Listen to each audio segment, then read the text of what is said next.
নমস্কার বন্ধুরা, কেমন আছেন সবাই? আশা করি সবাই ভালো আছেন। আমার চ্যানেলে আপনাদেরকে স্বাগত জানাই। আজকে আমি রান্না করব আমড়া দিয়ে চিংড়ি মাছ। ডিম দিয়ে আমড়া রান্না তো খেয়েছি, আর চিংড়ি মাছ দিয়ে আমড়া রান্না কিন্তু আরও দারুণ লাগে। তাহলে চলেন এটা কী করে রান্না করছি দেখে আসি। এখানে আমি কয়েকটা আমড়া নিয়েছি, বিলাতি আমড়া, আর এখানে চিংড়ি মাছগুলো কেটে নেওয়া হয়ে গিয়েছে, ধুয়ে রেখে দিয়েছি। আর আমড়াগুলো এমনভাবে কেটে নিয়েছি যেন গায়ে একটু সবুজ সবুজ থাকে, যেন একটু টকটক লাগে রান্নাটা। এবার আমি কড়াইতে দিয়ে দিয়েছি তেল, তারপরে দিয়ে দিলাম পেঁয়াজ কুচি। পেঁয়াজটা এভাবে ভেজে নেব, তারপরে দিয়ে দেব রসুন বাটা।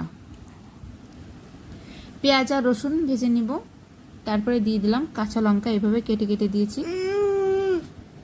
এবার দিয়ে দেব চিংড়ি মাছ, তারপর লবণ হলুদ দিয়ে চিংড়ি মাছগুলো পেঁয়াজ রসুন দিয়ে ভেজে নেব।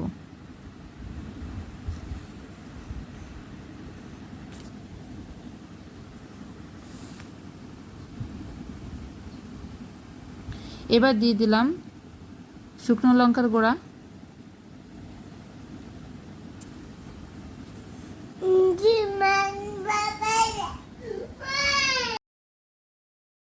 চিংড়ি মাছগুলো ভালোভাবে কষাই নেওয়া হয়ে গিয়েছে।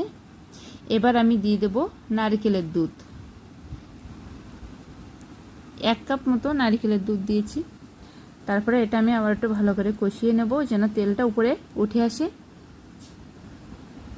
এবার আমি দিয়ে দিলাম আমড়া, তারপর আমড়া দিয়ে চিংড়ি মাছ ভালো করে কষিয়ে নেব।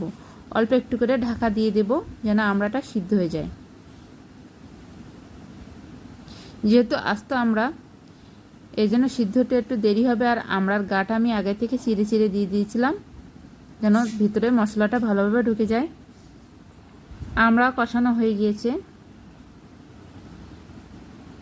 এবার আমি দিয়ে দিলাম জিরা আর গোলমরিচ বাটা।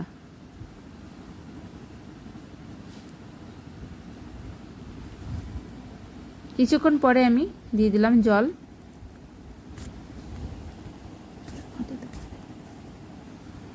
তারপর ফুটিয়ে আমি ভালোভাবে রান্না করে নেব।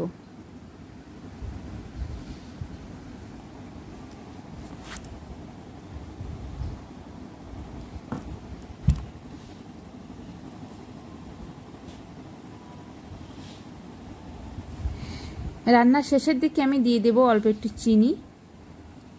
চিনিটা দিলে স্বাদটা একটু বেশি পাওয়া যায়, যেহেতু একটু টক ঝাল মিষ্টি লাগবে তরকারিটা। রান্নাটা রেডি।